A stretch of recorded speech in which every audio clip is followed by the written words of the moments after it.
Hair rough ഹെയറും മാറി silky hair soft ഹെയറും ആകാനായിട്ട്, തലയിലെ താരൻ പോകാനായിട്ടുള്ള ഒരു അടിപൊളി വിദ്യയാണ് പറയാൻ പോകുന്നത്. ഇതിനായിട്ട് നമുക്ക് വേണ്ടത് 2 ടേബിൾ സ്പൂൺ അല്ലെങ്കിൽ 4 കൈയിലോളം നമ്മുടെ ഹെയറിന്റെ ലെങ്ത് അനുസരിച്ചിട്ട് വീട്ടിലുണ്ടാക്കിയെടുക്കുന്ന തൈരാണ് വേണ്ടത് കേട്ടോ.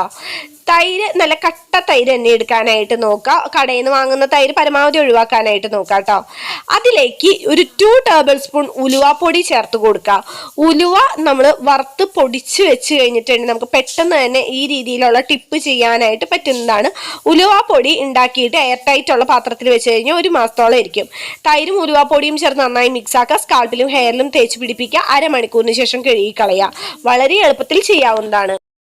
വെറും 7 ദിവസം കൊണ്ട് മുടി പൊടിച്ചിൽ മാറി മുടി തഴച്ചു വളരുന്ന നിരവധി പേർ ഉപയോഗിച്ച് മികച്ച അഭിപ്രായം നേടിയെടുത്ത 1 വയസ്സുള്ള കുട്ടികൾ മുതൽ ഏത് പ്രായത്തിലുള്ളവർക്കും ഉപയോഗിക്കാവുന്ന 100% നാച്ചുറലായ ഗീതോസ് ഹെയർ ഓയിൽ, മുഖത്തെ കരുവാളിപ്പുകൾ മാറ്റി മുഖം സുന്ദരവും തിളക്കമുള്ളതുമാക്കുന്ന നാച്ചുറലായ ഗീതോസ് സ്കിൻ വൈറ്റനിങ് ഓയിൽ എന്നിവയ്ക്കായി ഉടൻ